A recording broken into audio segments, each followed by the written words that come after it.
अस्सलाम वालेकुम नाजरीन, मैं हूं डॉक्टर मोहम्मद कलीमुल्लाह। आप देख रहे हैं channel eco grow with doctor Kaleem. नाजरीन, आज हम एक ऐसी शख्सियत के साथ मौजूद हैं जिनका नाम जो है वो डॉक्टर शहजाद बसरा साहब हैं, और ये एक डॉक्टर, न्यूट्रिशनिस्ट और एक हेल्थ एजुकेटर के नाम से मशहूर हैं। इनका जो यूट्यूब चैनल है वो हज़ारों लोगों के लिए सेहत का ख़जाना साबित हो रहा है। तो डॉक्टर साहब, हम आपको अपने channel eco grow with doctor Kaleem पे खुशामदीद कहते हैं कि आपने हमें कीमती वक्त अपना दिया। बहुत आज शुक्रिया की जी। इस आज की इस वीडियो में जो हम बात करेंगे सुपर फूड के बारे में, ये एक ऐसा जो है वो लफ्ज़ है जिसके बारे में जो है वो लोग जानना चाह रहे हैं सुपर फूड के बारे में। तो सर, क्या आप हमें मतलब बताएंगे कि सुपर फूड क्या चीज़ है? क्या ये कोई जादुई खुराक है या एक मार्केटिंग का लफ्ज़ है? देखिए, जैसे एक आम शख्स है और एक को कहते हैं सुपरमैन, तो आपके जहन में आता है कि इसके अंदर कोई एक्स्ट्रा ऑर्डनरी खसूसियात हैं कुछ। खुराक के अंदर भी ऐसी चीज़ें होती हैं कि बहुत सारी खुराक हैं कि वो उनका हो सकता है टेस्ट बहुत अच्छा हो, मज़ा बहुत अच्छा हो। वो कुछ ऐसी खुराक है जिन्हें कहते हैं फिलर है, कि पेट भरने के लिए हैं। कुछ ऐसी हैं कि जो हाईली न्यूट्रिशियस हैं। तो कौन सी खुराक है कि जिसको हम सुपर फूड कह सकते हैं? क्योंकि ऐसी खुराक भी है जो नहीं है सुपर फूड। तो वक्त के साथ साथ जब इंसान ने देखा कि उसका मिजाज भी बदलते गए, उसकी आदत भी बदलती गई कि उसको सेहतमंद रखने के लिए कौन सी खुराक चाहिए, तो उसमें ये आया कि मिनरल्स विटामिन्स तो चाहिए ही हैं, थोड़ी सी क्वांटिटी में है। कुछ खुराक में अच्छी होती हैं, कुछ कम होती हैं। प्रोटीन एक ऐसी चीज़ है कि जो हर बंदे को चाहिए और बुनियादी चीज़ है। आपका हार्ट हेल्दी, एक ना नया टर्म है हार्ट हेल्दी फैट्स, कि ऐसे जो आपके दिल के लिए ठीक हों, क्योंकि ज़्यादातर जो फैट्स हैं वो दिल के लिए ठीक नहीं है। तो उसके लिए हार्ट हेल्दी फैट्स की कहा। लेकिन कुछ चीज़ें ऐसी हैं कि जो जस्ट जैसे फाइबर है कि वो आपकी न्यूट्रिशन का पार्ट नहीं बनता, लेकिन आपकी डाइजेशन के और सिस्टम के लिए बेहतर है। बहुत सारी चीज़ें ऐसी जो आपको एनर्जी तो प्रोवाइड करती हैं, लेकिन उनकी एक्सेस जो है ना वो आपको बीमार करती है। जैसे कार्ब्स हैं, कार्बोहाइड्रेट अगर किसी खुराक में बहुत ज़्यादा है तो उसको सुपर फूड नहीं कह सकते। अनाज सारे आप किसी को भी सुपर फूड नहीं कह सकते कि उनके अंदर 70 से 90% के दरमियान उसके अंदर कार्ब्स होते हैं। तो ऐसी खुराक जिसमें कार्ब्स ज़्यादा हो उसको सुपर फूड नहीं कहते। जिसके अंदर विटामिन्स मिनरल्स के अलावा प्रोटीन और फिर जिन्हें फिनोलिक कंपाउंड्स अब सेकेंडरी मेटाबोलाइट कहते हैं, कि ऐसी चीज़ें जो कि आपकी बॉडी के अंदर सोजिश कम करती हैं, ऑक्सीडेशन को कम करती हैं और बेशुमार जो बीमारियां हैं उनको काबू पाती हैं। ये अगर ज़्यादा हों उनके अंदर तो उन्हें सुपर फूड कहते हैं। सुपर फूड दरअसल एक मार्केटिंग की टर्म है। साइंटिस्ट के यहाँ सुपर फूड कोई सुपर फूड नहीं है। साइंटिफिकली किसी पेपर में किसी जगह पे आप सुपर फूड का लफ्ज़ देखेंगे भी नहीं। वहाँ होता है फंक्शनल फूड। फंक्शनल फूड होता है कि ऐसी खुराक कि जो किसी ख़ास बीमारी के अगेंस्ट उसकी जो क्लिनिकल ट्रायल के ज़रिए उसकी अफादियत साबित हो चुकी हो, उसको कहते हैं फंक्शनल फूड। कोई बीमारी है, कोई एक कोलेस्ट्रॉल के लिए ठीक है, उसके ऊपर 50 100 200 पेपर है। एक आपका जैसे ओमेगा 3 फैटी एसिड है, ठीक है, तो वो जो है ना आपकी हार्ट के लिए बेहतर है। एक एंटी इन्फ्लेमेटरी कंपाउंड है, कुर्क्यूमिन है, तो एंटी कैंसर भी है, वो हल्दी के अंदर पाया जाता है। तो इस तरह जिनको ट्रायल के ज़रिए साइंटिफिकली रिसर्च के ज़रिए प्रूव कर लिया जाए उन्हें कहा जाता है फंक्शनल फूड्स। साइंटिस्ट जब भी बात करेंगे फंक्शनल फूड, लेकिन आम बंदे को फंक्शनल फूड के उसको समझ नहीं लगेगी। इसलिए एक आसान लफ्ज़ सुपर फूड कह दिया गया। जी सर, मार्केट में मतलब या लोगों के ज़हन में आमतौर पे ये तसव्वुर पाया जाता है कि सुपर फूड जो है वो एक बहुत ही महंगी चीज़ है। जैसे लोगों के ज़हन में चिया सीड है, एवोकाडो है, या उसके अलावा जो है वो किनवा के बारे में। तो क्या जो हमारे जो आम रोज़मर्रा की रूटीन में जो वो खाने हैं, क्या वो भी सुपर फूड की कैटेगरी में कौन कौन से खाने आते हैं? बड़ा मुश्किल है इसको अहाता करना कि सुपर फूड को आप किसी एक जगह के ऊपर कन्फाइंड कर दें। मसलन सारे फ्रूट तकरीबन सुपर फूड हैं, मोस्टली फ्रूट। आप तरबूज खा रहे हैं, ठीक है, सुपर फूड है। आम खा रहे हैं, सुपर फूड है। खरबूजा खा रहे हैं, सुपर फूड है। क्यों सुपर फूड है? उनके अंदर कार्ब्स बड़े थोड़े हैं, फाइबर अच्छा है, सॉल्युबल इनसॉल्युबल फाइबर की दोनों की क्वांटिटी बेहतर है, आपकी गट हेल्थ के लिए ठीक है। और सबसे बड़ी चीज़, जो मिनरल विटामिन्स के अलावा एंटीऑक्सीडेंट्स आपको उनमें मिलने हैं वो किसी और खुराक में नहीं मिलने। तो एक तो वो भी सुपर फूड है। लेकिन जिनको जाना गया है सुपर फूड, वो कौन से हैं? वो दो तीन चीज़ें हैं। एक तो वो है कि कुछ सब्जियां ऐसी हैं जिनके अंदर कैंसर और ऑक्सीडेशन और इन्फ्लेमेशन के खिलाफ बहुत ज़्यादा उनके अंदर करेक्टर्स हैं, उनको डार्क ग्रीन्स कहा गया है। Dark greens. अब डार्क ग्रीन चूँकि दुनिया में कुछ हिस्सों में जैसे उनके वो होती हैं जिन्हें हम कहते हैं बीन्स, ग्रीन बीन्स हमारे यहाँ अब लोगों लगाना शुरू हुए, वरना हमारे कॉमन चीज़ नहीं है। अच्छा, फिर वो स्विस चार्ड, ठीक है, ब्रसल्स स्प्राउट्स और ब्रोकली वगैरह, ये दुनिया में बहुत ज़्यादा चूँकि इनके अंदर करैक्टर मौजूद है। तो एक तो ये कि आप भी इनको उगाएं, लेकिन क्या आपके यहाँ जो हैं उनके अंदर भी इनके बराबर कोई है? जी हाँ, जो इन सब की माँ है इन सब्जियों की, पालक, वो आपके यहाँ भी है। तो पालक के अंदर वो सारे करैक्टर्स हैं जो इनके अंदर भी मौजूद हैं। ठीक। इवन सफ़ेद गोभी के अंदर भी मौजूद है। ठीक है। फिर ये जितना लोबिया शोबिया ग्रीन वाला जो होता है सारा, उनके अंदर भी ये करैक्टर मौजूद है। एक तो वो क्लास है, वो आपके यहाँ भी मौजूद है। इवन धनिया पुदीना के अंदर भी एंटीऑक्सीडेंट बेशुमार मौजूद है, वो भी आप ले सकते हैं। फिर एक आया कि ये तो ठीक है, सब्जियां फ्रूट हो गए जिनको आपने ख़ास क्वांटिटी में खाना है, असल बात तो पेट भरना है ना, वो किससे भरे?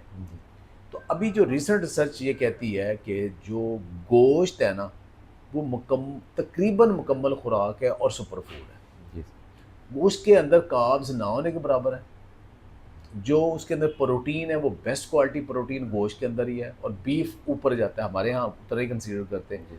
मछली, बीफ, मटन, चिकन, ये सारे उसमें आ जाते हैं। गोश्त, सारे गोश्त सुपर फूड है सारा, आप गोश्त खाते हो। अब उनको बनाने का तरीका वो आप बेड़ा कर रखना कर दो उनका, वरना वो उनके अंदर सारे मिनरल विटामिन, तकरीबन एक विटामिन सी नहीं होता, बाकी तकरीबन सारे विटामिन कमोबेश मौजूद है।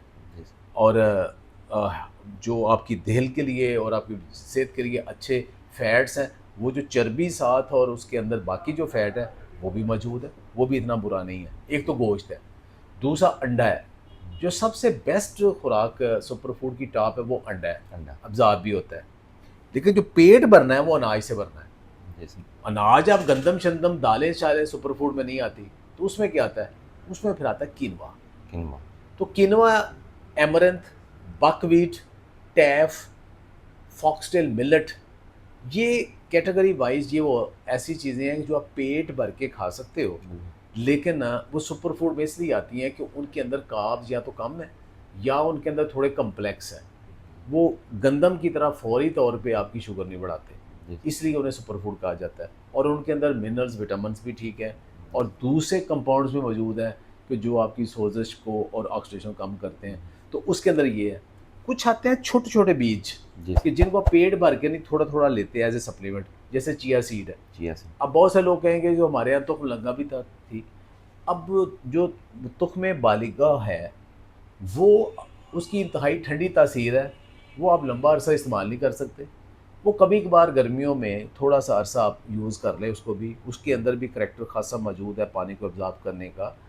लेकिन जो चिया सीड है ये हार्ट के लिए बहुत अच्छा है, ये आपको आयरन देता है, कैल्शियम देता है, अच्छी प्रोटीन देता है, और इसको सारा साल इस्तेमाल कर सकते हैं। सर कुछ मतलब जो सुपर फूड हैं उनके बारे में कहा जाता है कि ये मतलब वेट लॉस के लिए भी यूज़ कर सकते हैं लोग, तो कौन से ऐसे, आपने डिफरेंट कैटेगरीज बताई हैं सुपर फूड की, तो कौन से ऐसे सुपर फूड हैं जिनको लोग जो है वो वेट, अपना वज़न कम करने के लिए इस्तेमाल कर सकते हैं? देखिए, अगर तो मैंने वीडियो से लेने ना व्यूज़ जी सर, और लोगों को झूठा झूठा खुश करना है, जी तो मैंने उन्हें कहना है जी कि मोरिंगा खाएं, इससे वज़न कम होगा, चिया खाएं, इससे वज़न कम होगा, आप अदरक का कावा पिएं, वज़न कम होगा, दालचीनी का कावा पिएं, वज़न कम होगा, ठीक है, माचा टी लें, वज़न कम होगा। मैं उन्हें ये बातें करूँगा तो वो कहेंगे कि भाई सब कुछ खाओ पियो, साथ ये शुरू कर दो।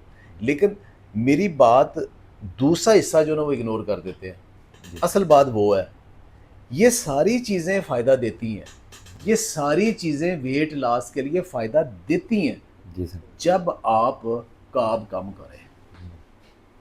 अगर आपने कार्ब कम नहीं करने तो फिर ये चीज़ें आपकी थोड़ी बहुत सेहत तो बेहतर कर सकती हैं, लेकिन आपका वज़न या बीमारियां रिवर्स नहीं कर सकती। जी।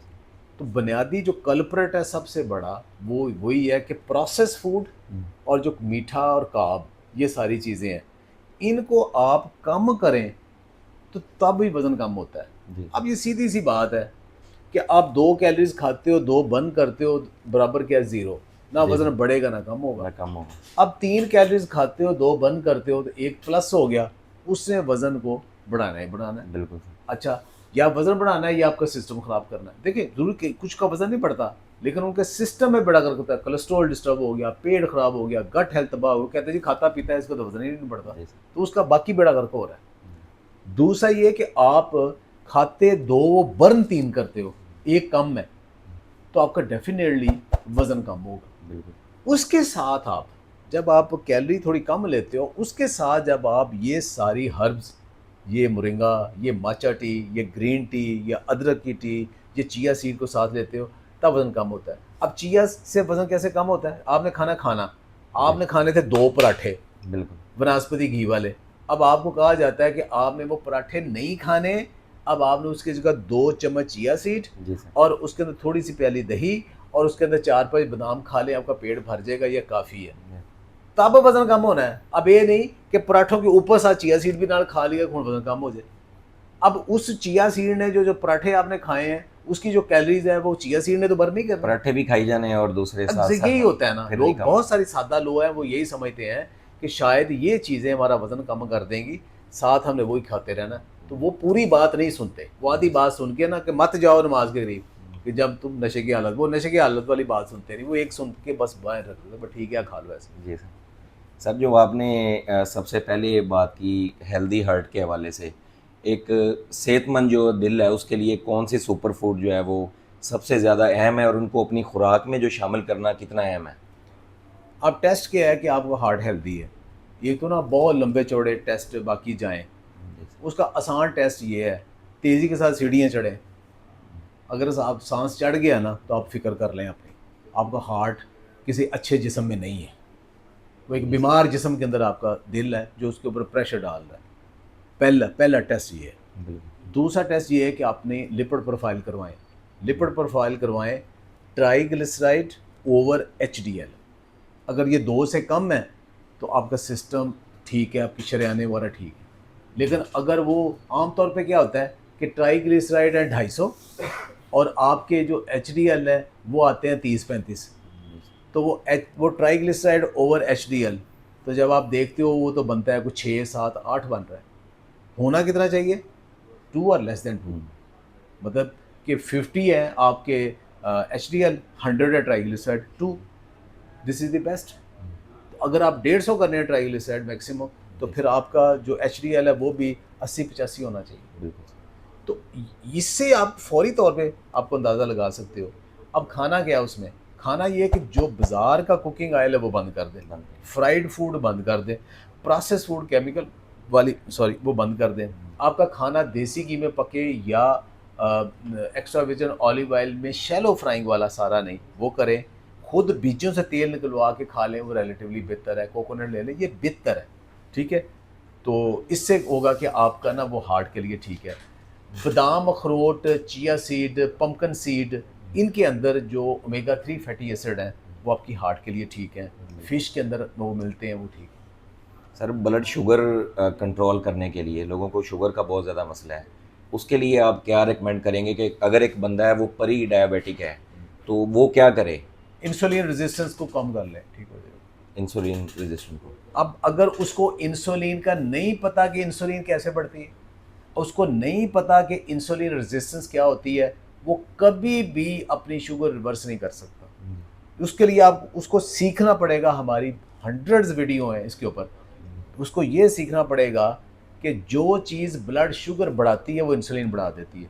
तो बार बार अगर अपनी ब्लड शुगर बढ़ाएगा, यानी ऐसा खाना खाएगा जिसमें शुगर है, बार बार खाएगा, सुबह नाश्ता किया, 2 घंटे बाद फिर उसको चाय की तलब हो गई, उसके साथ फिर कुछ खाया, फिर लंच किया, उसके बाद फिर कुछ खाया, फिर खाया, वक्फे वक्फे से खाता, सारा दिन वो शुगर बढ़ाता रहता है, इंसुलिन बढ़ती रहती है। बिल्कुल। और ये जब 10, 15, 20 साल एक दो दिन में नहीं होती है शुगर। जी सर। 10 से 20 साल आपका जिस्म इस इंसुलिन, ज़्यादा इंसुलिन बना बना के उसकी फिर बस हो जाती है। उसके बाद ये मसला शुरू। फिर ये इंसुलिन रेजिस्टेंस पहले हो चुकी होती है उसको, उसके बाद फिर जाके फिर एक दफ़ा बस हो जाती है कि जब वो नई इंसुलिन कम कर पड़ती तो फिर शुगर ज़्यादा बढ़ जाती है। तो उसको कम करना है तो पहले आपने अपनी बॉडी के अंदर आपने खाने पीने में शुगर बंद करनी है। शुगर वो सिर्फ मीठा ना लगे जो आपके जिस्म में जाके शुगर बने।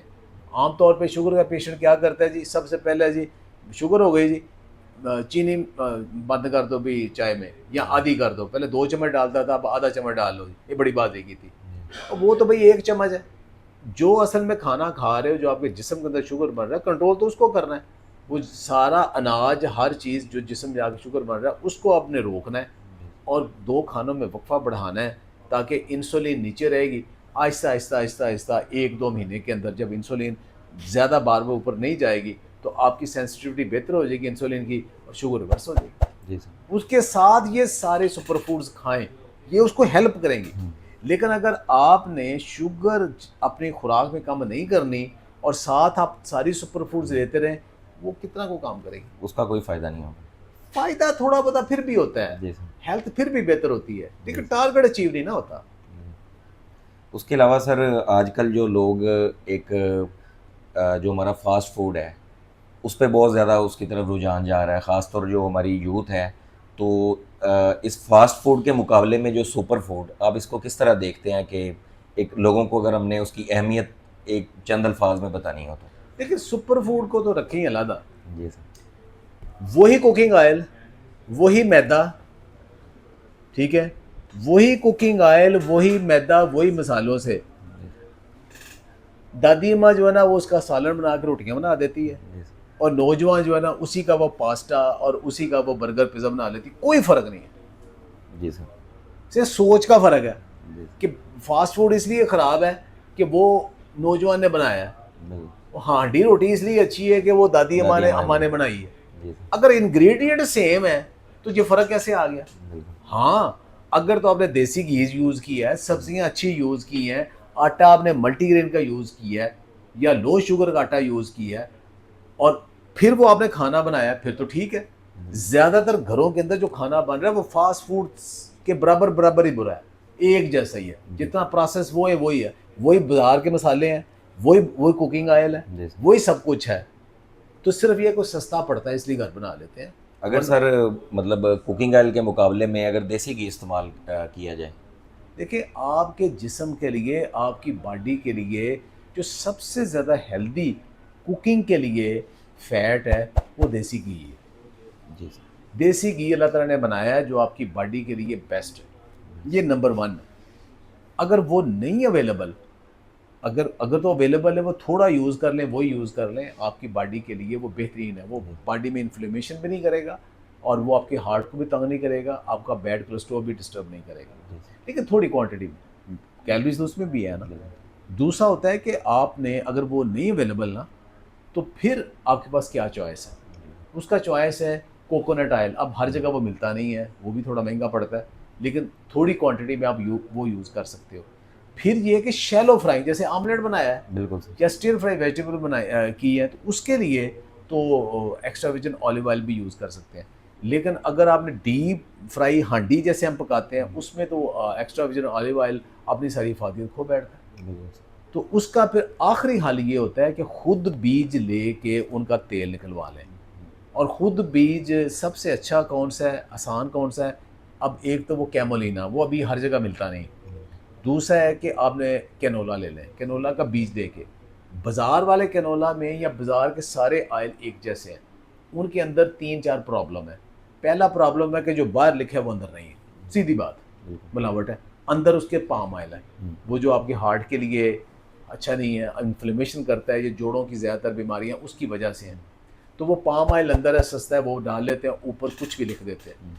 दूसरा ये है कि उसको उनका क्या क्राइटेरिया होता है कि ये क्रिस्टल क्लियर हो, इसके अंदर कोई इम्प्योरिटी नज़र ना आए और उसके अंदर स्मेल ना आए। जी सर। इसके लिए क्या करते हैं, आजकल बार बड़े फ़ख्र से लिखा होता है डबल रिफाइंड ऑयल, यानी उसको एक दफ़ा नहीं 2 दफ़ा प्रोसेस किया है। 2 दफ़ा प्रॉब्लम। पहले उन्होंने 100 डिग्री पे, फिर 200 डिग्री पे, यानी 200 डिग्री पे जब उसको बॉयल किया ऑयल को कितनी देर, तो उसके अंदर जितने भी कोई ओमेगा 3 ओमेगा 9 ओमेगा 6 कुछ कोई रेशो थी भी तक वो बेड़ा गर्क हो गई। जो अच्छा ऑयल था भी वो बेड़ा गर्क हो गया। तीसरी चीज़ उसका वो करते हैं ब्लीच, केमिकली उसको साफ करते हैं। तो वो कोई भी ऑयल हो, कोई भी अच्छे से अच्छा ऑयल हो, जो बाज़ार वाले जब उसको आपको पैक करके देते हैं तो उसके अंदर ये 3 चीज़ें करते हैं, मिलावट करते हैं, उसको हाई टेम्परेचर ट्रीट करते हैं, केमिकली ब्लीच करते हैं, जिससे वो सारी अफादियत उसकी ख़त्म हो जाती है। तो जो आप रा बीज लेते हो उसके अंदर हो सकता है कि ओमेगा 3 ओमेगा 6 की रेशो का प्रॉब्लम हो, तो वो सरसों में नहीं होता, वो कैनोला में नहीं होता। अब खाली सरसों लेंगे तो उसके अंदर एरोसिक एसिड आ जाएगा, वो लंबा अरसा हार्ट के लिए ठीक नहीं है। तो वही कैनोला का बीज ले लें, उसका तेल निकलवाएं और रा यूज़ करें। फिर आखिरी हल वो है, वो इन्फ्लेमेशन भी नहीं करे बल्कि आपकी जो सोजिश हैं उनको भी ख़त्म कर देगा। सर हम आज से तकरीबन 12 साल पहले हमने आपको ऐसे ही देखा है जैसे आप माशाल्लाह आप हैं। अल्लाह पाक आपको मज़ीद जो है वो सेहत दे। 64 साल की उम्र में आपका जो सबसे ज़्यादा पसंदीदा सुपर फूड है वो कौन सा है, वो भी ज़रा बता दें। देखिए, मैं अल्लाह ताला की हर नेमत खाता हूँ, ठीक है। मैं मिठाई भी खा लेता हूँ, मैं मीठा भी खाता हूँ, मैं दूध भी पीता हूँ, मैं दही भी खाता हूँ, चाय मैं भी अंडे पीते भी हैं? खाते, मैं चाय भी पीता हूँ। दिन में कम से कम 2 दफ़ा चाय मैं लाज़मी पीता हूँ। सारा कुछ करता हूँ मैं, लेकिन उसकी क्वांटिटी इतनी रखता हूँ कि जितना मेरे मैदे के ऊपर सबसे जो मेरी सबसे पसंदीदा फूड है ना, वो दही है। दही एक ऐसी फूड है कि वो मुझे दिन में आप 6 दफ़ा भी दे दें, मैं 6 दफ़ा खा लूँगा। जी मैं सुबह उठ के पहली चीज़ भी अगर और कुछ नहीं मिले तो खाली दही खा लूँगा। रात को सोने से पहले अगर कोई आखिरी फूड भी मुझे, मैं दही खा लूँगा। एक दही मुझे इतना पसंद है। तो चाय में आप शुगर इस्तेमाल करते हैं, यही नॉर्मल? नहीं, शुगर नहीं इस्तेमाल करता, चाय में शुगर नहीं इस्तेमाल करता। ये मैं रहता एक्टिव हूँ, मैं सारा दिन फिरता रहता हूँ, वर्जिश करता हूँ, जिम करता हूँ, अच्छा जिम करता हूँ, वीक वीक पे मैं क्रिकेट भी खेलता हूँ, ग्राउंडों में खेलता हूँ। लेकिन जो सबसे अहम चीज़ है, 2 खानों के दरमियान मैं कुछ नहीं खाता। सबसे अहम चीज़ है, 2 खानों के एक दफ़ा खा लिया, 2 खानों के दरमियान मैंने चाय भी नहीं पीनी, मैंने फ्रूट भी नहीं खाना, मैंने कुछ नहीं खाना। ये जो आदत बन गई है ना कि 2 खानों के दरमियान कभी फ्रूट, कभी चाय, कभी नट, कभी कुछ खाना, असल बीमारी ये है। आप जो कुछ अल्लाह ताला ने आपको दिया है, तीनों खानों के अंदर एडजस्ट करें। और एक खाना मैं कार्ब फ्री रखता हूँ। नाश्ता है ना, वो थोड़ा-सा दही लिया, 2 अंडों का ऑमलेट बनाया, ये मेरा नाश्ता है। जी आमतौर पे सर ये होता है कि वीडियोस देख के जो लोग हैं ना, वो किसी एक सुपर फूड का इस्तेमाल बहुत ज़्यादा मिकदार में शुरू कर देते हैं।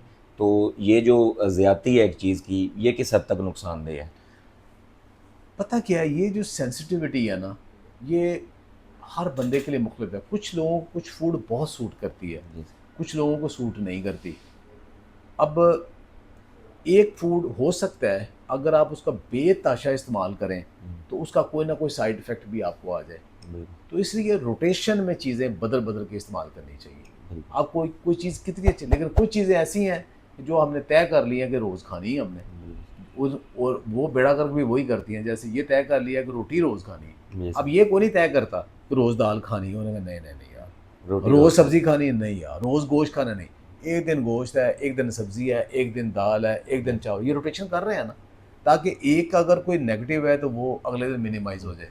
लेकिन सर रोटी रोज़ ही खानी, जी ठीक है? चाय रोज़ ही पीनी। अब ये जो चीज़ें हमने रोज़ डिफ़ाइन कर ली, ये वाली, यही बेड़ा गर्क है। जी सर। लेकिन कुछ चीज़ें जो हेल्दी हैं, दूध है, दही है, वो आप रोज़ भी खाएँ, आपको डिस्टर्ब नहीं करेंगी। जी सर। सर हमारे मौजू से हट के थोड़ा सा सवाल है कि हमने ये सुना था कि आप 10 किलोमीटर तक भी वॉक कर लेते हैं जो है एक दिन में। तो एक्सरसाइज कितनी एक बंदे के लिए मुनासिब है कि वो कितनी करे, मतलब वॉक या ब्रिस्क वॉक जितनी भी है वो? अगर एक्सरसाइज से आप थकते नहीं हो ना, तो आपकी एक्सरसाइज नामुकम्मल है। जी सर। आप थक के आते हो, सुबह उठते हो, आपकी टाँगें सोर टाँगें हैं, गुड, आपने अच्छी वॉक की थी, अपनी अच्छी एक्सरसाइज की थी। तो अगर आप वॉक करके भी आके वैसे ही हो जैसे पहले थे ना, तो वो आपने एक आदत पूरी की है। तो ये थे डॉक्टर शहजाद बसरा साहब, जिन्होंने हमें इतनी अच्छी मालूमात दी और हमें जो है वो एक इल्म से नवाजा है। तो सर हम आपका बहुत शुक्रिया अदा करते हैं कि बहुत आपने शुक्रिया। हमें बहुत ज़्यादा अपना जो है वो कीमती टाइम निकाला, और एक हमें स्टूडेंट होने के नाते आपने हमें स्पेशल जो है वो टाइम दिया। तो नाजरीन, अगर आप आने वाले भी टाइम में इस तरह की मुफीद वीडियो देखना चाहते हैं तो हमारी वीडियो को लाइक करें और आगे शेयर करें। मिलते हैं नई वीडियो के साथ, तब तक के लिए खुदा निगहबान।